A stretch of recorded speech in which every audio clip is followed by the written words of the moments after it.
Devotees often ask why there are different standards of worship in different temples.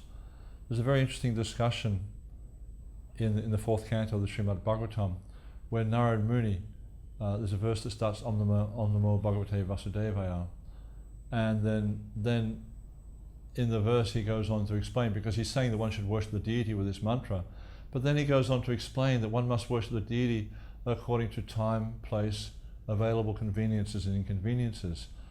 And then in the purport, Srila Prabhupada, he takes this point and he elaborates it about time, place, available conveniences and inconveniences.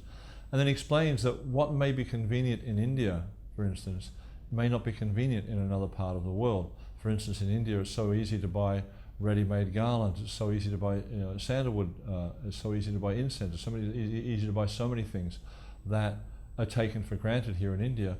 But then when you go, you can buy kumkum, here in Mumbai they have puja markets and things like that. In the country where I come from, Australia, there's no such thing as a puja market. All these basic needs that you use in deity worship have to be brought from India. And even now we see it's getting more and more difficult. For instance, to take conchs out of India is very difficult. To import peacock feathers into other countries, peacock fans is very difficult. To import chamras and things like that into other countries now is very difficult. So, different places will worship the Lord according to their capacity. So that's one aspect, is the material ingredients that are available for the worship. But also we see that there is an element of the resources in terms of how much manpower is available. In temples where they have many, many pujaris, then it's much easier to have more elaborate worship and more elaborate festivals and things like that. We see in Mayapur that they have devotees chanting mantras for the deities, they have huge abhisheks and different things like that, which in other temples are not so practical because they lack the resources in terms of devotees to do the worship.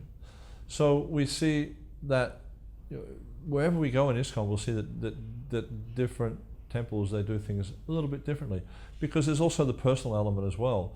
There's also things like the instructions of Srila Prabhupada. In different temples, Prabhupada gave instructions to do the deity worship in a particular way, and in other temples he instructed devotees to do it in a different way. So we see that all over ISKCON, you'll find there are small variations, but we see that the basic worship is the same. We offer the same items to the deities, in that we'll offer bholga to them, generally Radha Krishna 5 or 6 times a day. This is always followed by an arati. Then you see we have Mangal Arati in all our temples, generally at 4:30. Sometimes a little bit later based on local necessity, if the noise is disturbing to the neighbours and things like that. Then also we see that darshan is generally around 7 o'clock, sometimes 7:15, sometimes 7:30. And with the darshan, in every temple in ISKCON they play the Govindam prayers. So it depends. If we get involved in the little details of the worship, we'll see there's variations everywhere. But if we look at the overall picture, we'll see that actually the worship is the same everywhere you go in ISKCON. The same basic standards of worship are offered the deity. We're offering them 16 items of worship every day, addressing the deities, ornamenting the deities, offering them garlands, sandalwood, tulsi on the feet of Vishnu Tattva, things like that. So in the detail, there may be variation, but in the principles or the bigger picture of the worship, we see it's the same everywhere we go.